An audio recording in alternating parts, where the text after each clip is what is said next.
So we're working on a project that is extensive, and it is hardwood flooring. So this is not a how-to video. If you're a flooring contractor, I don't want to hear about how I did this wrong. If you're a do-it-yourselfer, you need to do more research. So this is going to be short, sweet, and to the point. And the key part of this video, insider's look or review of number 3 common grade, unfinished, tongue and groove, hardwood, red oak flooring. The jury's still out because it's not the greatest, and I'm going to show you why.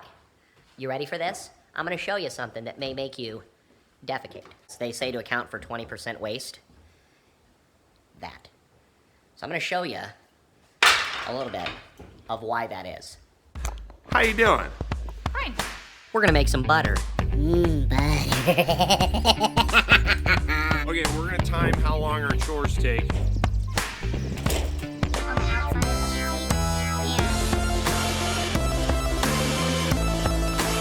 First try.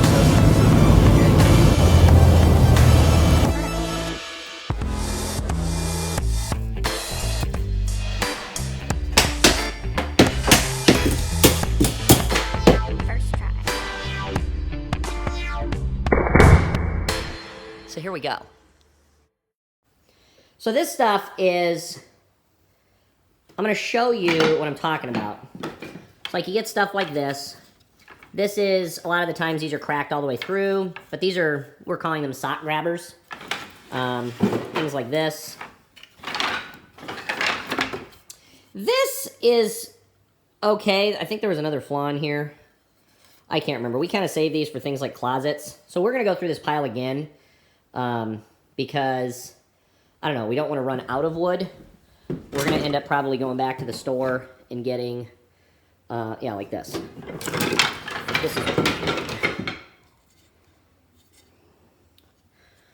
This is questionable.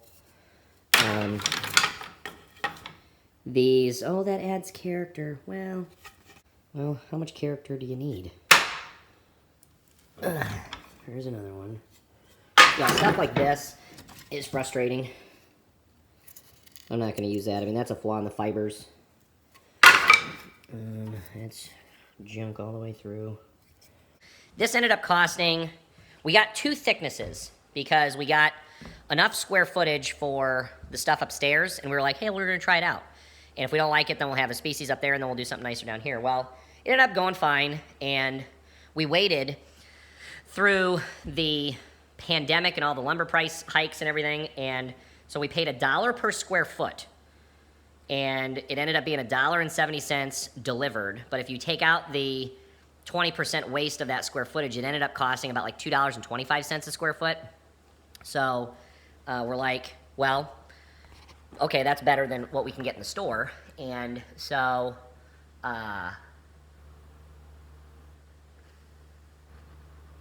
oh, that's what happened. So I called the guy back and I said, hey, I need some more. And he goes, nope, not in the gig anymore. And I said, why? And he said, well, I'm a Porsche mechanic now. So he's not in the industry. He said just there were way too many shortages. So we found another place online. I was really uncomfortable doing it because they were in Texas, and I was like, I don't know these people. And so that ended up being like $3.58 or $3.85, somewhere in there per square foot. But we got a wider thickness because they have different grades. They have select, grade A or something, and then they have common 1, common 2, common 3. And common 3 is all the junk. And so they didn't have, Erin really wanted the common 3 to match this, and she didn't want the variable widths, but I was looking at some pictures. It looks really, really cool, so I'm going to show you that. So this is what it looks like with the various colors and shapes. Now, these are the things that are really bothering me. Those are burn marks from like our feed roller going into either the planer or the router. And, you know, there's just, you're going to get dark things. So like when you get select, you're going to get everything that's pretty much, that looks like this. No knots, straight grain. This type of stuff is put into the number 2. And they call this cabin grade or bar grade. So like if you're having a bar floor or whatever. And we're happy with it because, one, it's really cheap. But two, it's got character. I mean, it gives you more color, and I think it'll contrast well, and it doesn't matter because we're not changing it. So I'm going to like it no matter what because it's better than subflooring. So, yeah, that's that. As we're going, so I'm going to jump back on the gun here. Here's a nail gun that I'm using. This is a Bostitch manual nail gun. It takes a two-inch flooring cleat.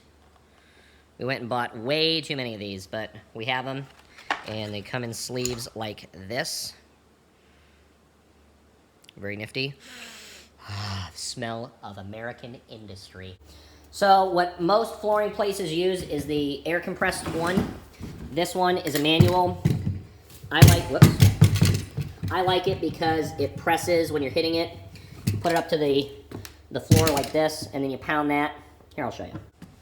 You just take it like this, and you're gonna pound here. Now, what I like about this is I will typically do just one big hit, but you can also take this and you can kind of half drive it by going, and it gets it in there, and as long as you don't move it, you can cinch it in there just another whack.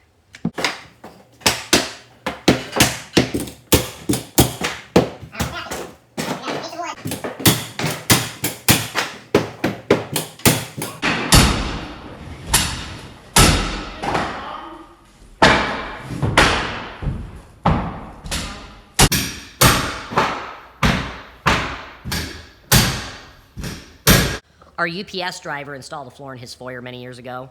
We've done this before in our first house, in a rental property, in that house. And the difference, ooh, that's a good idea. So the comparison here is this is pre-finished hickory. So if you can see, you see all the little grooves in between every course? That's the benefit of doing, well, let me rephrase that. There are benefits and there are drawbacks to pre-finished, and there's benefits and drawbacks to unfinished. So the unfinished part is you have to install it, sand it. So like you see these problems right here? You see how those don't match? We were finding out that, yeah, this section, high traffic area, we're gonna have to sand those a lot. But that's the point, is if you do have imperfections in the thickness of the wood, the sanding with the unfinished gets it all on the same level, and then you all get the same color, either stain or finish, or what else? There's really no benefit to unfinished wood. There is. It's all very, very smooth. We've done this before, and when you're sliding across it on your socks or your underwear, it is phenomenally smooth. But with the pre-finished stuff, the drawback would be that you have those grooves. The benefit to pre-finished wood is that you don't have to sand it. And as soon as you're done, you sweep it up and you're done. They also advertise, oh, hey, it's got a factory finish. Well, we have found that the color changes in the sun. So I don't know if you can notice, we had a cabinet right here. This is the original color, and then all of this like yellowed. So this room was a lot more, I'll call it white, but now it's very yellow, except on areas like this. And maybe can't see it unless you're in person, but yeah, you can see that. You see how this is like really yellow and this is like white? So if that's just what happens, great. Otherwise, I don't like that. And that may happen with the unfinished stuff. But we started out doing unfinished for cost. We installed it, labor love. It's easy. The other good thing is that it's cheaper per square foot. So if your time is not valuable to you,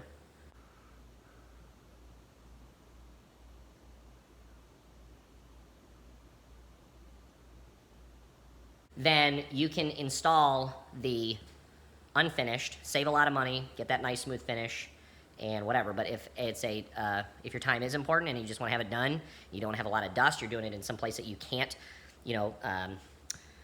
section off with plastic, and you got dust and all this stuff, you're always going to have a little dust from your saw, but that's not going to be as much as the dust coming from the sanding process. So that is, since we are still in construction, we're not really living in this space, we're doing that. We did that in our first house. We moved into the basement. We didn't have kids. It wasn't a big deal. But now we're living in the basement, and we have the ability to do this. Cost is just huge. I mean, this floor would be a fortune if we were doing pre-finished or paying somebody to do it. So we're doing some sweat equity and elbow grease and cracking our own peanuts and cooking our own pasta and... Shut up. So without any further ado, I'll show you, while we're installing some stuff, what problems we've been running into with the number 3 common grade, unfinished red oak hardwood flooring, tongue and groove. So there are a couple different ways that you can get through a threshold. You either put in a perpendicular threshold board, and that's what it looks like. You butt up to it.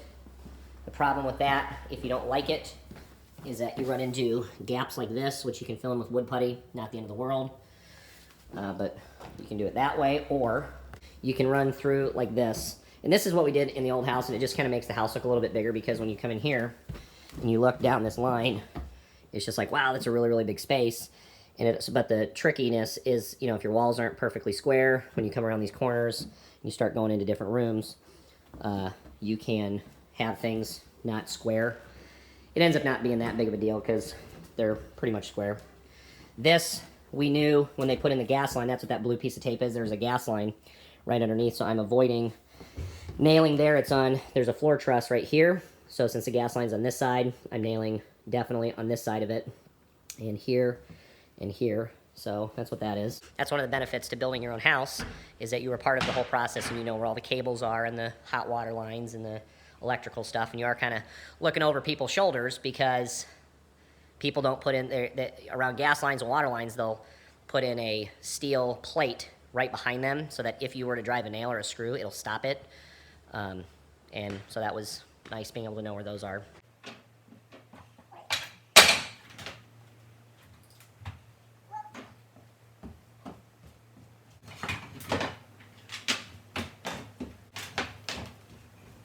Review. Don't buy PVC pneumatic airlines. They're junk. Buy good tools. Buy good tools.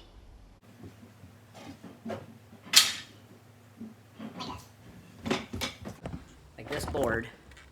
This is a sock grabber, and the problem is, since you're gonna be sanding it, even if you got this like glued down, you're gonna sand it down and you're gonna start exposing these edges. So I just put it through the stress test so there's no confusion. It's like, yeah, we wouldn't use that. We could cut here, we can cut here. This is scrap, but then we can use this as an end piece, this is the other end piece. So it's still usable. Here's a tool that's wonderful, that's paid for itself. So if you get to the point where you need to buy this, how this works is, I've got this particular blade on it. It's got typically a blade that looks like this, and it just goes back and forth, so it's got these teeth. When you turn it on, it's going back and forth like this. So I'm putting down a piece of wood, and that's going to be right at the height that I need it to be at.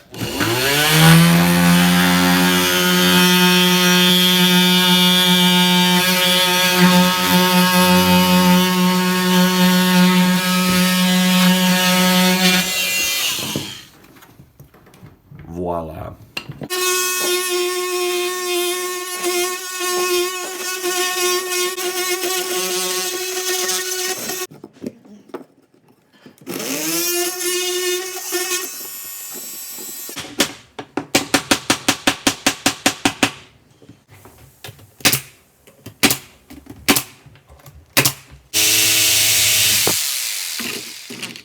I'm embarrassed.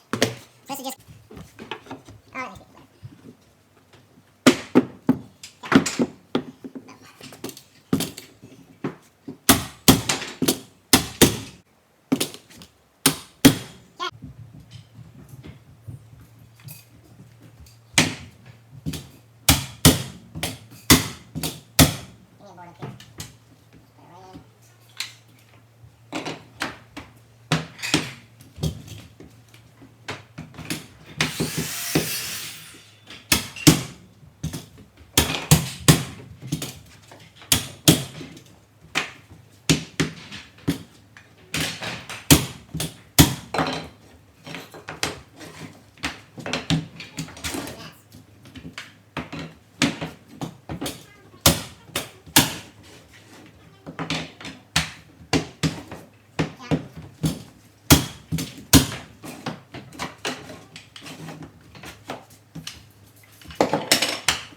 By the way, the reason I do, if you're ever measuring like on the edge of something, I go up to 10, so then I can put the line exactly there, because visually looking here, this is just kind of difficult to handle. So, I mean, do whatever you want, but that's what I do.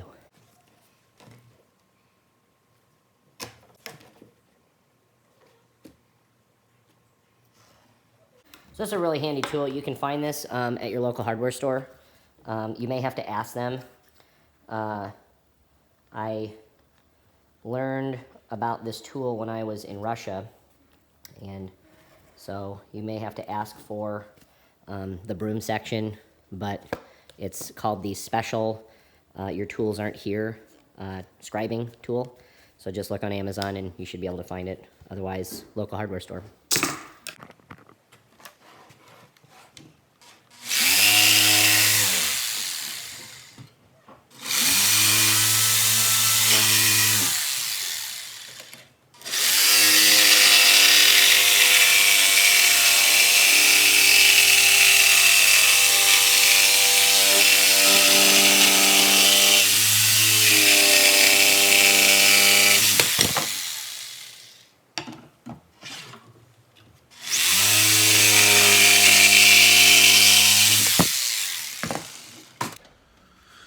Boom.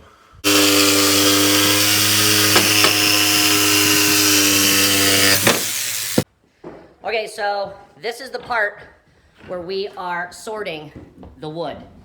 So we're still going through this pile. Mom, how you doing? So this is getting converted into that. And I did the estimate. I'm not done yet, but so far we're about halfway done. This is about 120 square feet, which if this is half the pile, 240 square feet. We ordered 1,200. That's pushing 18 to 20%, so I guess whatever, but we're not done yet, and there's still a bunch upstairs that we have yet to go through. So we are definitely currently at the 20% waste. And this is the part of the pile that I wanted to show you, was this is the kind of stuff you're dealing with. Things like this. I mean, this is the top surface. Here's another one. Look at this thing.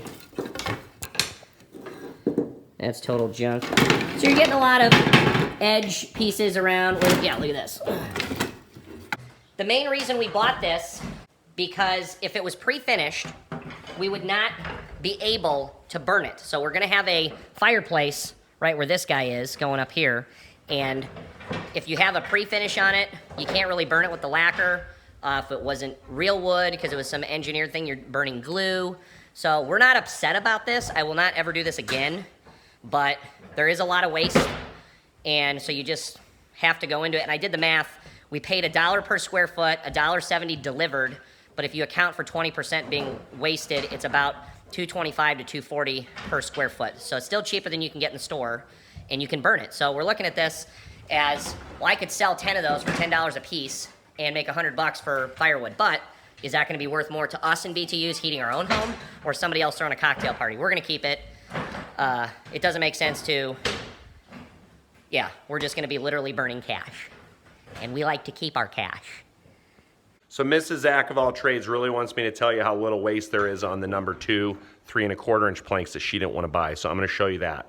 Okay, point to it, Mom. Good job. Okay, bye. So now we got the floors all installed. That took forever. But now we've got everything done. Now we have to clean and get all of this crap out of the way. So we're going to do that. The sanding process that we're going to do, so we've got the sander, and underneath it's got these pads, and they spin.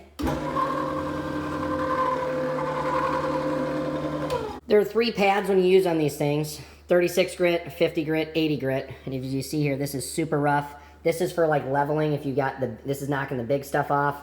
I'm telling you stuff that you already know. This is pretty obvious. But this one is what this looks like after about 200 square feet, 200 square feet, 200 square feet. So I bought a bunch of these, and I mean, clearly they're getting torn up. And so they sell these at the store with the sander rental, and the sander is about $30 a day. They charge you for the first 4 hours, and then I don't know how it works out. It ends up being about $30 a day. So I got to do the whole downstairs, because the contractor to do all of the baseboard and all of the window trim is coming 6 days. So we have to sand everything today. It took me about 3.5 hours to do our master bedroom with all 3 levels. So we have to clean all this out and sand it, and then clean up all the dust. And then we have to put down at least 2 coats of that clear coat, and we have to do the upstairs.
After the dust collector gets full, you gotta empty all the dust out.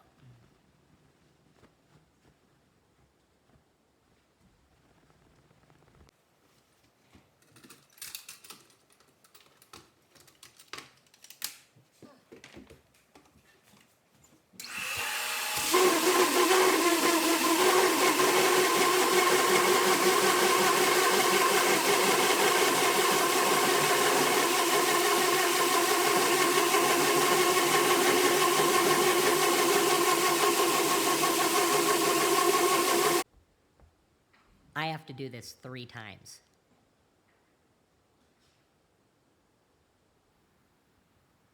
Three.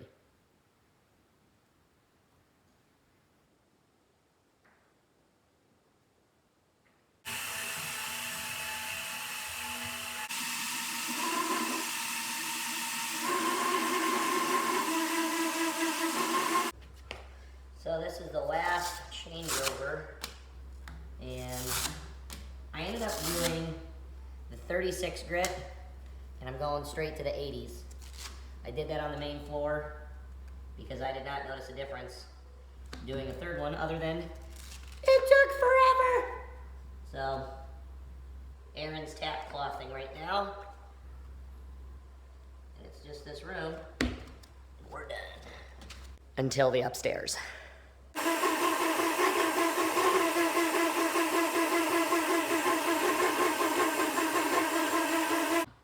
This is like the tide attacking a sloth. Yeah.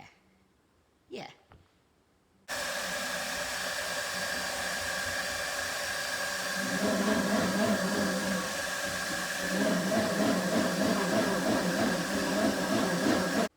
Or like the sunrise racing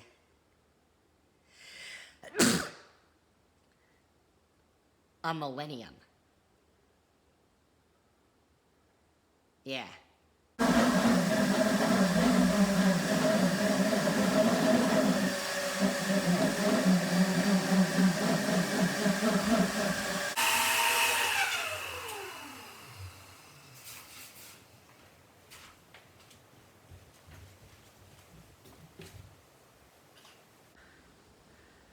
That was worse than cutting hay. We're gonna go on a little walk and we're gonna look at this little device. We're gonna see what it says.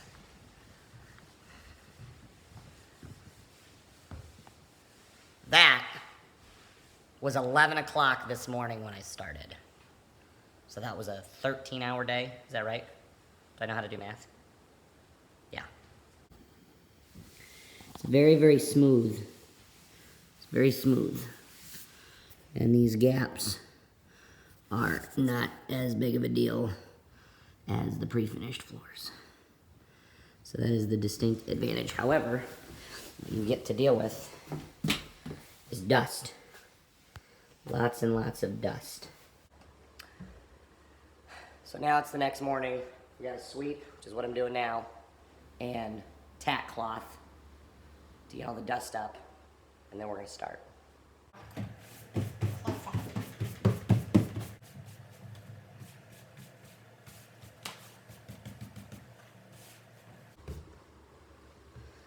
Oh, that we didn't have to tack cloth. Nice. So, that is why we're tack clothing. So here's a tack cloth, and we've got the dust showing up.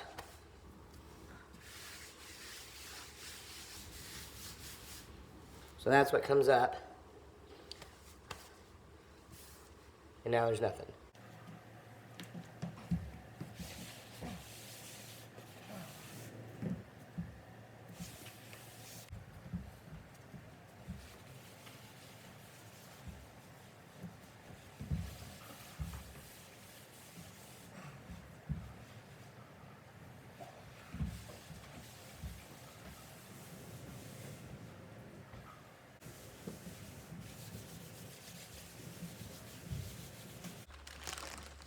Okay, so what we got here is a wool applicator. So this is lambskin for oil-based finishes. It's just this big, nice, smooth surface. And then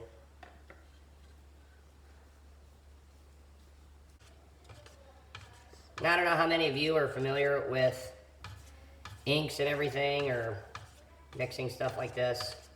The key is that there are solids in any type of paint or poly, and they settle. So what I'm trying to do is my motion of bringing the bottom to the top and then kind of stirring it in, and then I'll go in the opposite direction very gently and kind of work my way around. You're just trying to homogenize the whole thing.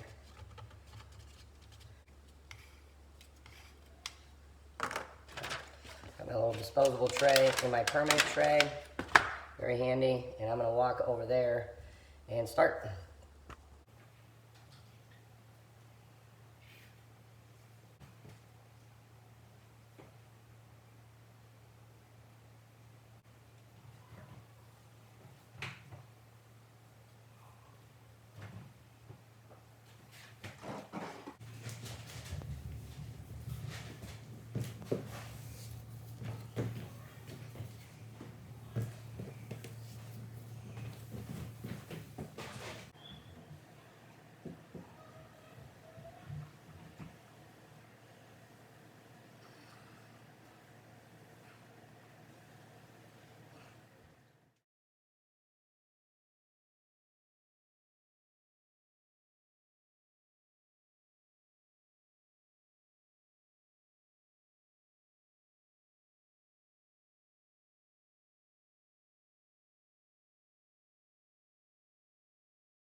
So that's coat one. I'm liking how the sheen is turning out. It was like really high gloss before, but now it's starting to get flat and you get to see all these really cool grains, so I'm really pleased with that. Wow. Pretty confident that only 2 coats are gonna be sufficient. It says that on the container, a minimum of 2, and that's what we did in the old house and it was fine, so it's covering up really well. It's not as smooth as I was hoping, but I'm not gonna sand in between coats. So let's see how this next one goes. So it's the middle of the winter, or February, and as you can see, we're airing this out because one of the drawbacks to doing this is that it does smell. We did use an oil base, so we got everything packed into our old little house. We're just letting the house air out, so I know it's not gonna be friendly on our propane bill, but it's pretty strong, pretty strong. So there you have it. We've got our floors, they're in. Carpenter's coming to do the trim. Overall, I would say I'm happy that the floors ended up turning out with the material that we had. I would not risk the money structurally with the cracks and the splinters and the sock grabbers. Yeah, it's gonna work out. Yeah, it's done. But if I had to do it again, I would get a slightly nicer grain. I don't know if I would say the same thing if it didn't have as much character with all the knots and the color, but it worked out. God provided, so we're good. So if you have any questions, reach out in the comments, do some research. Until the next project, God bless. Okay, yeah, bye.